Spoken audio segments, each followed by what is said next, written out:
Bueno, vamos a terminar ahora la segunda parte de Capital Social. Es simplemente una extensión con otras variantes de lo que ya vimos en clase y se corresponden ahí con, digamos, autores que han opinado congruentemente con lo que ya se dio y otros que han ampliado la frase hacia hacerla, si se quiere, más macro, más comprensiva de toda la sociedad.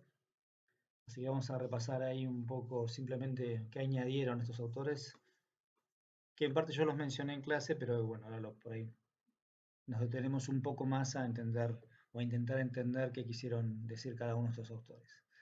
Al principio vamos a arrancar solamente con la definición de Coleman, después vamos a seguir con un análisis más profundo de Bourdieu, y Capital Social como civismo era el aporte que hacía Putnam y Fukuyama, y Redes de Confianza, que hay varios autores, entre ellos Blau, las vamos a mencionar al final en términos de generar redes para eh, que esas redes generen confianza entre los lazos y esa generación de confianza que permita realizar acciones que sin que con la ausencia de confianza no se realizaría. Bien, básicamente la definición de capital social para Coleman dice: el capital social se define por su función, no es una sola entidad, sino una variedad de entidades diferentes con dos elementos en común. Todas consisten en algún aspecto de las estructuras sociales y facilitan ciertas acciones de los actores, ya sean personas o actores corporativos, dentro de la estructura. Es decir, el capital social está íntimamente ligado a la estructura de conexiones que uno tiene. Al igual que otras formas de capital, el capital social es productivo, haciendo posible la consecución de ciertos fines que en su ausencia no serían posibles. Uno genera redes para cumplir ciertos propósitos, sin esas redes uno no los cumpliría. Al igual que el capital físico y capital humano, el capital social no es completamente fungible, pero puede ser específico para ciertas actividades. Es decir, yo no puedo convertir en dinero, pero sí me puede facilitar eh, realizar muchas actividades. Una determinada forma de capital social que es valiosa para facilitar ciertas acciones puede ser inútil o incluso perjudicial para otras. Una red de amigos puede ser muy buena para el tema de amistad, de compartir tiempo, de pasarla bien, y por ahí no necesariamente tan buena para hacer negocios. Tranquilamente puede pasar también que uno termine perdiendo las dos cosas, la amistad y los negocios, si sale mal. A diferencia de otras formas de capital, el capital social es inherente de la estructura de las relaciones entre los actores y entre los actores. O sea, el capital social básicamente sirve estando en la red. ¿Okay? No se puede sacar de la red y traducirlo a otro tipo de activo. Y no se presenta ya sea en los propios actores no se presenta ya sea en los propios actores o en instrumentos físicos de la producción. Lo que quiere decir es eso, es básicamente que el capital social yo me puedo aprovechar siempre y cuando yo esté metido en la red. No me lo puedo llevar yo como un atributo, como actor. ¿eh? Yo no puedo decir yo soy, no sé, rubio, morocho, alto, bajo, rico, pobre, y tengo este stock de capital social que lo llevo en el bolsillo. No, el capital social está básicamente metido en nuestras redes. Y tampoco, obviamente, no lo puedo llevar como un activo físico.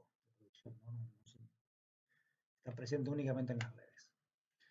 Bueno, Bourdieu es el otro que agrega una definición también un poco más enredada, si se quiere, más complicada, porque hay que repasar rápidamente cuál es la interpretación del marxismo de lo que es el capital. Bueno, el capital para Bourdieu, bueno, que para el marxismo en realidad, es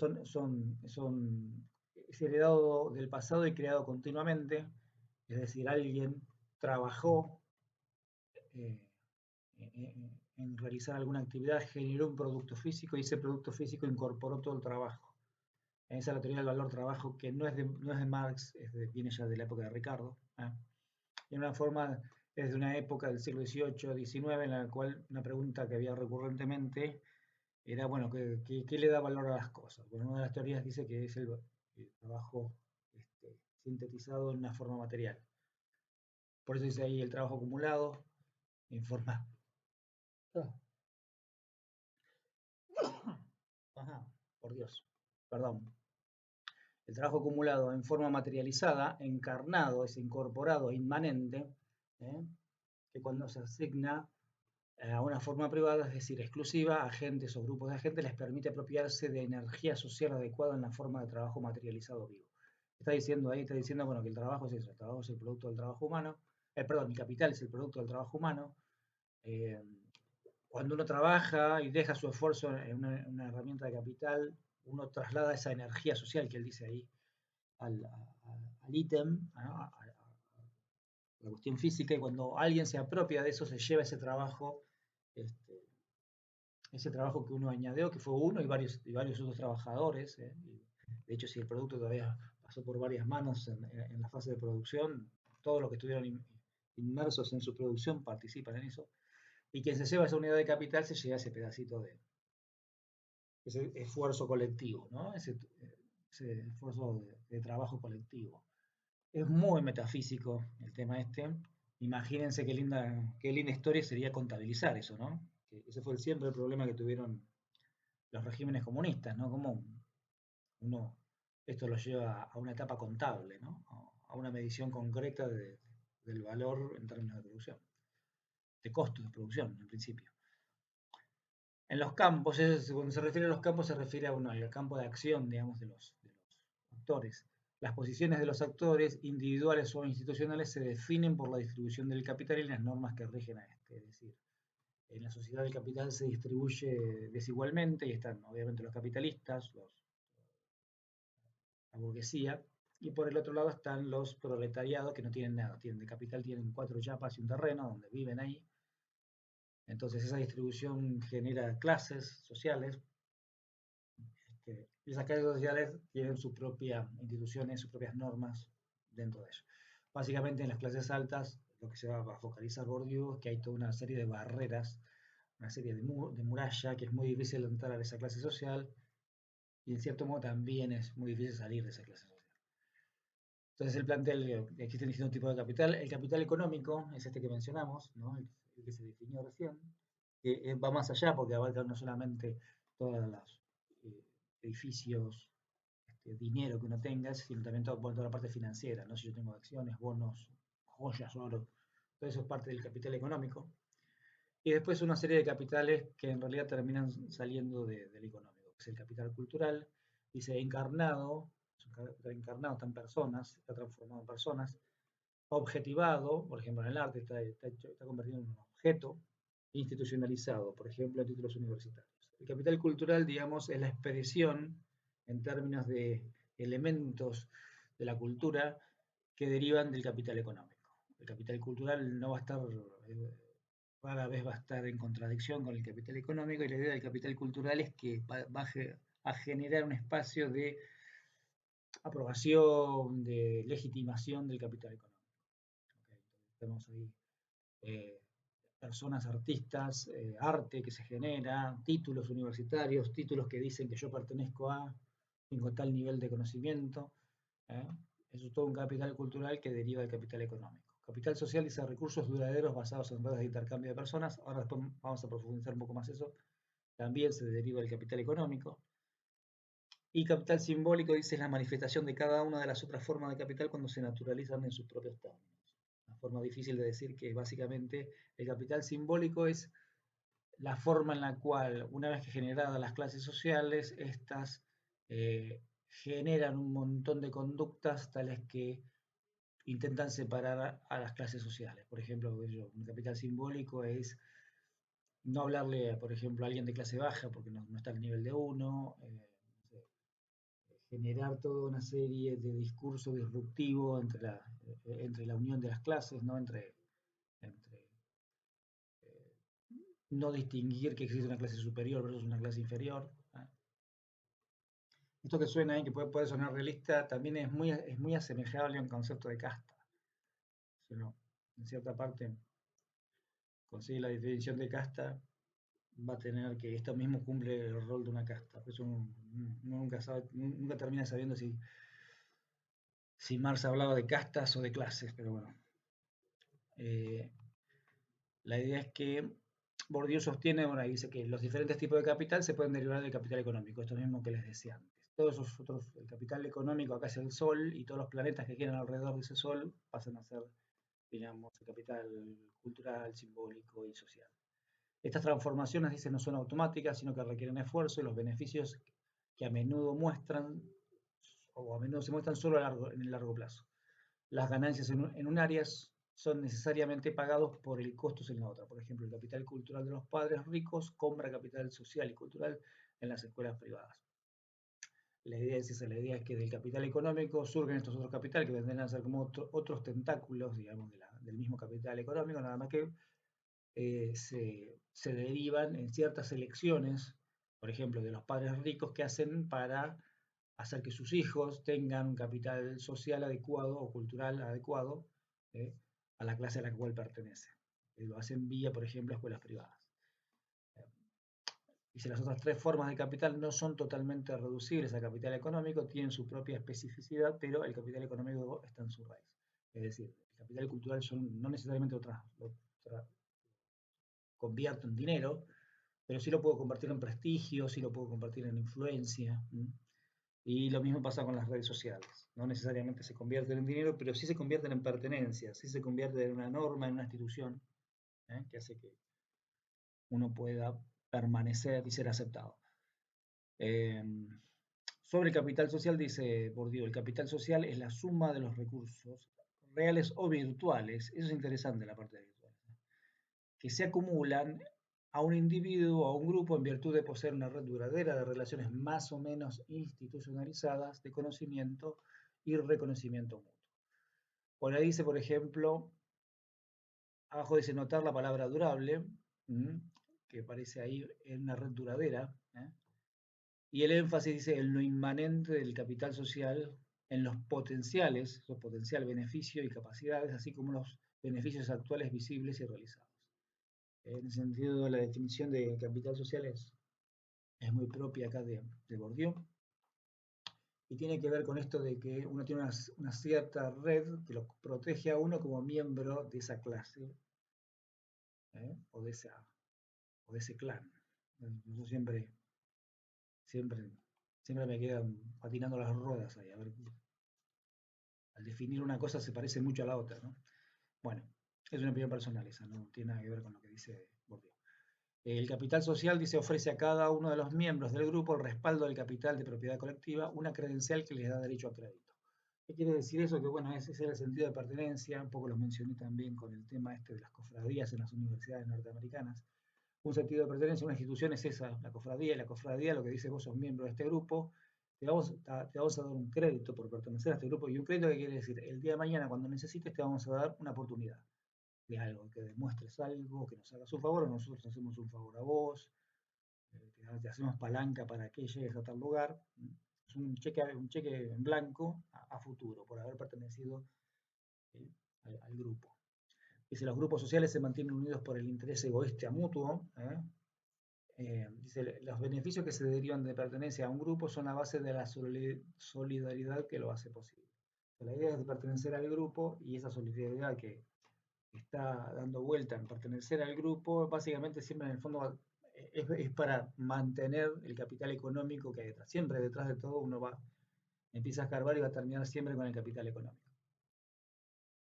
¿Cómo se cuantifica el capital social? Y esto también es interesante, fíjense lo que es la definición. Dice, el volumen de capital social poseído por un determinado agente, por lo tanto, depende del tamaño de la red y de las conexiones que él o ella pueda movilizar eficazmente y en el volumen del capital, ahí se da la capital, del capital económico, cultural o simbólico poseído en su propio derecho por cada uno de los actores, por cada uno de aquellos a los cuales él está conectado, él o ella está conectado. Acá es una derivación, fíjense que es interesante, muy parecida a la definición de autovector, no de centralidad de autovector, porque lo que hace la centralidad de autovector es a quien se conecte conmigo, yo le cedo, le termino otorgando parte del poder que yo tengo de mis conexiones directas. Pero de mis conexiones directas, también de las indirectas, ¿no? Pero básicamente de las conexiones que se ven en la matriz de adyacencia, porque la centralidad autovector se deriva de la matriz de adyacencia. No hay otra información que ingrese ahí. Y acá lo que está diciendo Bourdieu es una definición similar, pero lo que no se fija tanto se fija en las conexiones, pero esas conexiones están ponderadas por la cantidad de capital, el volumen de capital que tenga cada una de las personas estas. en sus distintas fases, ¿no? Puede ser capital económico, cultural o simbólico. Entonces yo puedo de repente estar conectado con pocas personas, pero esas personas tener mucho capital económico y yo soy súper importante en la red porque esos recursos yo los puedo movilizar cuando los necesito. Y también puede ser capital cultural. Yo puedo estar relacionado con un artista súper conocido, súper apreciado, y bueno, también eso me da a mí, me otorga cierto beneficio. Ahí lo que dice, tenga en cuenta que un mayor tamaño de la red es positivo, pero la calidad de los nodos es crucial. O sea, que los nodos, que uno acceda a los nodos que tienen más poder. Y después dice, bueno, el valor del capital se deriva de las desigualdades y exclusiones previas. La estructura del campo, es decir, la distribución desigual del capital, es la fuente de los efectos específicos de capital. Es decir, que eh, básicamente acá el valor que van a tener las conexiones es dependiendo si yo me conecto con gente con más capital que con gente con menos capital.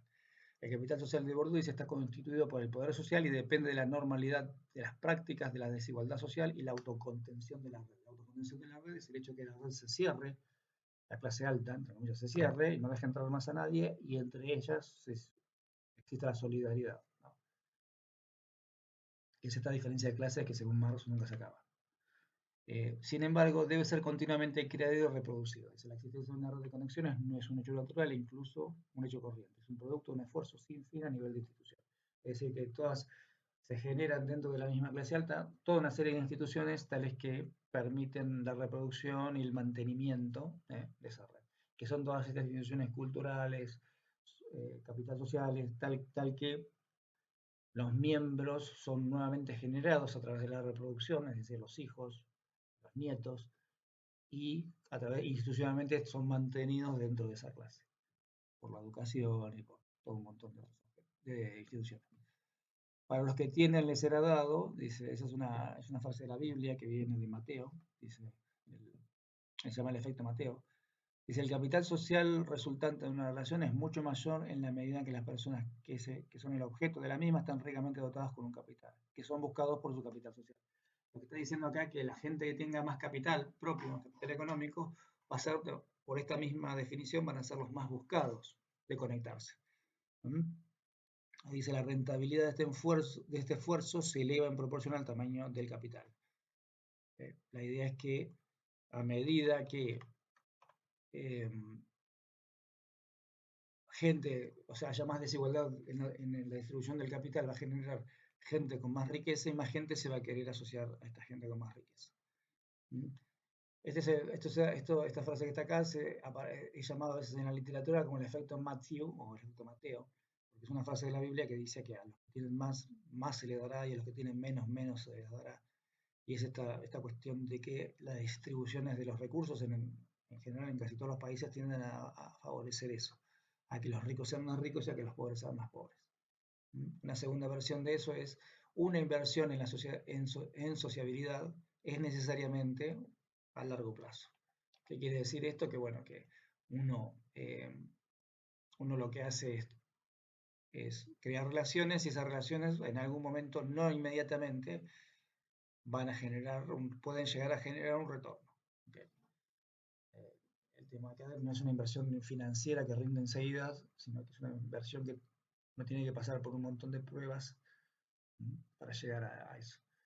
Bueno, acá dice la centralidad de la educación en la reproducción de formas de capital. Debido a la cuestión de la arbitrariedad de la apropiación, se plantea más fuertemente el proceso de transmisión, en particular en el momento de la sucesión, un momento crítico para todo poder.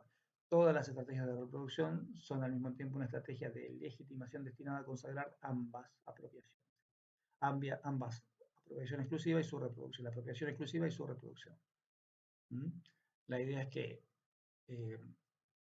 todo lo que tenga que ver con el proceso de transmisión del capital, es decir, el capital en algún momento tiene que ser pasado a la generación siguiente, hay todo un proceso ahí de la misma clase que genera una educación tal que obviamente hace que sus miembros sepan, entre comillas, heredar este capital y reproducirlo nuevamente, es decir, mantenerlo dentro de la misma línea social. Para eso la educación cumple el rol de justificar todas estas acciones del capital. Bien, acá dice distinguiendo el capital social de Bourdieu del de Putnam y Kahneman. Esto era Putnam era la versión, digamos, más amplia de capital social en términos de sociedad, y Coleman era la que vimos al principio de esta clase. Una noción más precisa de las relaciones sociales en particular, el concepto dominante puede aparecer en cualquiera, una noción más precisa de las relaciones sociales en particular es el concepto dominante que puede aparecer en cualquiera y cada una de las de cada asociación. Dice, la teorización en términos de desigualdad, jerarquía, dice, para redes horizontalmente formadas,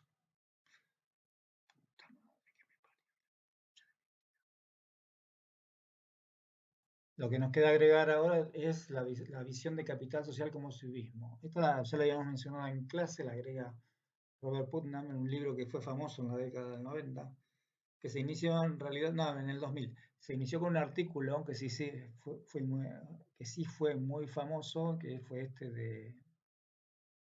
publicado en el Journal of Democracy, que es Bowling Alone, Americans Declining Social Capital. La idea de este libro, del artículo que dio inicio al libro, fue recabar estadísticas de participación ciudadana en diversas instituciones no gubernamentales, es decir, en qué ocupaban el tiempo los habitantes de Estados Unidos fuera de trabajar, ¿no? Y de dormir. Entonces, las estadísticas empezaron a mostrar que en la década del 60, por ejemplo, una institución familiar muy común en barrios y en comunidades, digamos, era jugar a los bolos, eran familias participando enteras en los juegos de bolos, en los cuales en cada uno de estos eventos se mezclaban distintas familias y había un montón de intercambio social. Esa estadística que a principios de los 60 marcaba una fuerte participación de todas las familias norteamericanas, ya para la década del 90 empezó a mostrar que la presencia de la mayoría de quienes de quienes practicaban el bowling, eran individuos aislados, eran individuos solos. Iban a jugar simplemente porque les gustaba el deporte, pero el juego, pero en principio no era una actividad familiar. A partir de eso él empieza a tejer un montón de conjeturas respecto a que ese es un indicador de que la sociedad norteamericana se está dividiendo, se está apartando, se está alejando intrínsecamente, y eso afecta, digamos, la cohesión social interna del tejido, ¿no? La idea es que si las familias están cada vez más separadas, va a ser más difícil realizar intercambios entre ellas que confíen, que compartan, que se sientan miembros de una misma sociedad. Entonces, él acuñó todo lo que tenga que ver con la actividad social, el civismo y la vida política, todo lo que haya atacado ese tipo de actividades que unían a la sociedad norteamericana como un declive en el capital social. Pero el capital social acá está visto principalmente, primero, no tiene la estructura de red que vimos hasta ahora, en términos de ser una red ya perfectamente identificada y uno se va ubicando en distintas posiciones de la red para obtener algo, sino que acá es una red abierta y es una red horizontal, en términos de que comparado con lo que es Bourdieu. Bourdieu, por ejemplo, tenía una visión bien jerárquica de la red. En cambio, acá es toda la sociedad, y en las cuales la idea es favorecer que haya la mayor cantidad de intercambio posible entre todos los miembros. La idea es a quienes están aislados traerlos al grupo para que se sientan conscientes, partes del mismo grupo. Entonces, básicamente la diferencia entre Bourdieu y Putnam y Coleman tienen que ver, en caso de Bourdieu, con una noción más precisa de las relaciones sociales. Siempre aparece un concepto dominante en cualquiera y cada uno de los tipos de asociaciones, y la idea de Bourdieu es que en ese concepto de poder están metidas todas estas amalgamas de distintas formas de ingreso. Una vez que se ingresa, uno empieza a disfrutar no solamente del propio capital social, sino que a partir de ese puede empezar a disfrutar de un capital económico, un capital cultural, simbólico. La teorización en términos de desigualdad y jerarquía, eso es lo que plantea Bourdieu, y para Putnam son redes así horizontalmente formadas, es decir, son redes de pares. Esa es la diferencia que por ahí marca Bourdieu, que Bourdieu digamos, sigue un poco el legado más marxista de clase. Yo le agrego ahí lo de casta porque siempre voy a seguir pensando que muchas veces, muchas de las cosas que Marx menciona en sus libros están apuntados más a una casta, no a una clase. La clase puede subir y bajar, alguno puede subir y bajar de la clase, pero de la casta no. Y como habla Marx muchas veces, habla en sentido de casta, no del vecindario. Putnam habla del vecindario, habla de un tipo de comunicación, de conexión social más amplia. Por eso en ese caso tenemos redes autocontenidas y exclusivas en el caso de Bourdieu, y en el caso que no tienen asociación abierta, y el enfoque de Bourdieu está metido ahí más sobre lo que sería el lado oscuro de las redes, más interpretado en términos de que las redes o el capital social acá le sirve al poder para mantenerse en el poder, ¿no? A la estructura de poder, la superestructura de poder para mantenerse en el poder. Y constantemente hay un énfasis en el acceso a los recursos ahí.